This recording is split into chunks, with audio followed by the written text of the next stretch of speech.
अबे ओ फकीर, तुझे दिखाई नहीं देता यहाँ वीआईपी लोग खाना खाते हैं? तेरी इन फटे पुराने चीथड़ों से जो बदबू आ रही है ना, उससे मेरे ग्राहकों को उल्टी आ जाएगी। दुआ नहीं चाहिए तेरी, मेरे पास नोटों की गड्डियां हैं। चल निकल यहां से, वरना अभी गरम तेल के छींटे मारूंगा। मत कर इतना गुमान अपनी दौलत पर बादशाह। भूख की कोई जात नहीं होती और वक्त का कोई भरोसा नहीं होता। आज तो एक भूखे को अपने दरवाजे से धक्के मार रहा है। याद रख, कल कुदरत तुझे दाने दाने को मोहताज कर देगी। पेट भरने वाला वही ऊपर वाला है, तू नहीं। अरे वाह, अब ये भिखारी मुझे ज्ञान देगा। छोटू, खड़ा क्या है बे? उठा डंडा और भगा इस पागल को। मेरी दुकान के सामने मनहूसियत फैला रहा है। अरे बाबा संभाल कर, गिरते गिरते बचे आप। इन अमीरों की बातों का बुरा मत मानिए बाबा, इनका दिल इनकी तिजोरी में बंद होता है। आइए यहाँ छाया में बैठिए। भूख, बहुत जोर की भूख लगी है बेटा। ऐसा लग रहा है जान निकल जाएगी। घबराइए मत बाबा, मेरे पास बिरयानी जैसा महंगा खाना तो नहीं है, लेकिन ये दाल चावल है। मैंने अभी अपने दोपहर के खाने के लिए निकाले थे, पर मुझसे ज्यादा जरूरत आपको है। ये लीजिए, पेट भरकर खाइए। पर बेटा, अगर तू मुझे खिला देगा तो खुद क्या खाएगा? तू भी तो कमजोर लग रहा है। कोई बात नहीं बाबा, मैं तो पानी पीकर सो जाऊंगा, पर अतिथि को भूखा नहीं देख सकता। आप खाइए। तेरा दिल तेरी गरीबी से बहुत बड़ा है बेटा। आज तूने अपना निवाला मुझे दिया है। ये ले, इसे अपनी दाल की पतीली में डाल देना। ये साधारण मसाला नहीं है। आज से तेरा खाना खाना नहीं, जादू होगा। दुनिया दीवानी हो जाएगी तेरे हाथ के स्वाद की। काका अपनी पतीली का ढक्कन खोलते हैं और सुनहरी भाप निकलती है। छोटू, अरे ओ कामचोर, इधर आ। ये मरे हुए जानवरों जैसी सलांद कहां से आ रही है? मेरी नाक के बाल जले जा रहे हैं।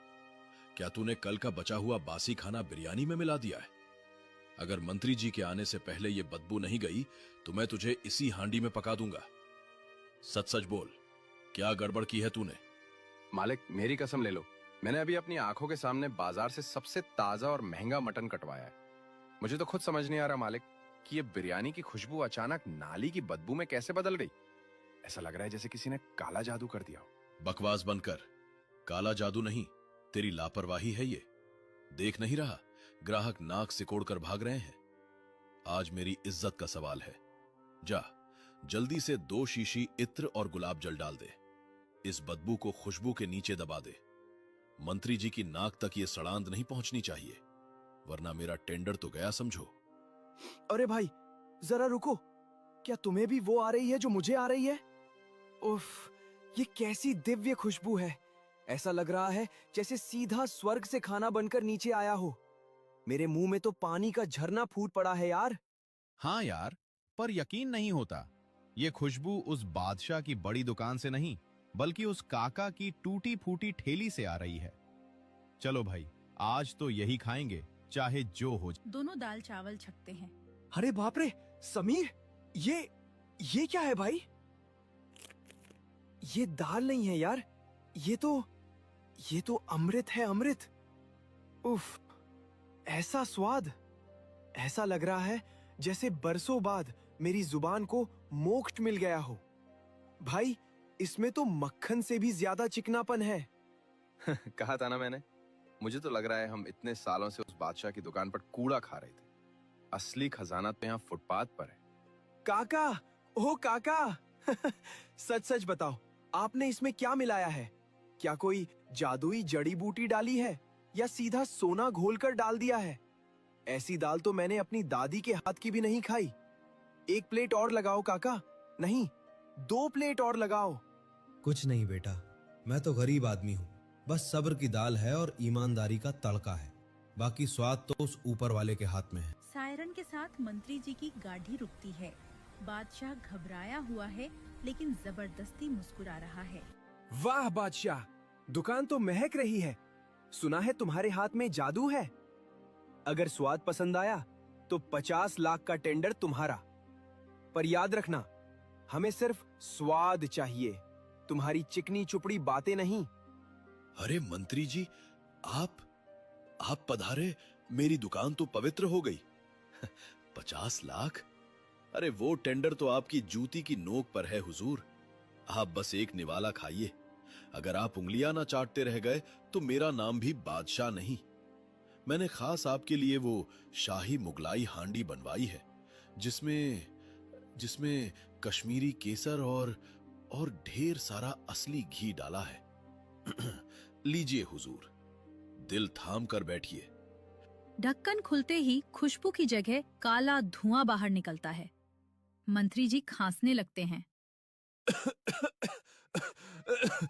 ये क्या है?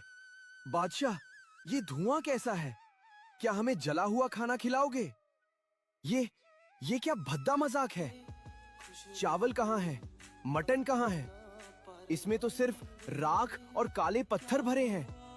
क्या तुम हमें पत्थर खिलाना चाहते हो? राख? पत्थर? नहीं साहब, ये नामुमकिन है। मैंने खुद अपने हाथों से पकाया था।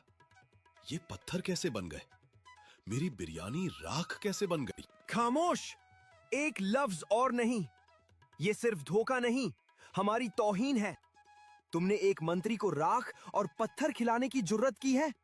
इंस्पेक्टर, हथकड़ी लगाओ इस पाखंडी को। इसकी दुकान अभी सील करो और इसका लाइसेंस हमेशा के लिए रद्द कर दो। इसे पता चलना चाहिए कि जनता के साथ खिलवाड़ करने का अंजाम क्या होता है।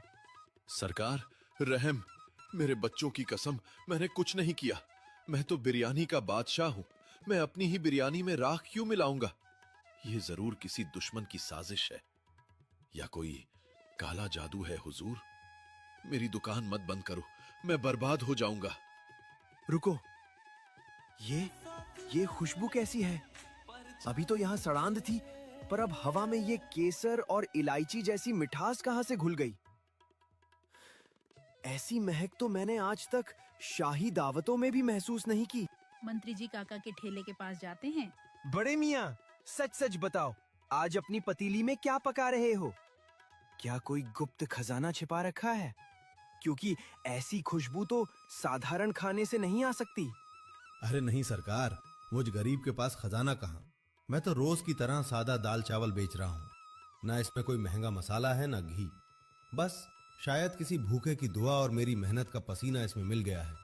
माफ कर दीजिए अगर कोई गलती हुई हो। मंत्री जी काका की विनम्रता देखकर पिघल जाते हैं।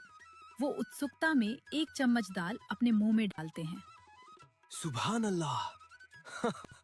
अद्भुत, अविश्वसनीय। ऐसा स्वाद! ऐसा लग रहा है जैसे बरसों बाद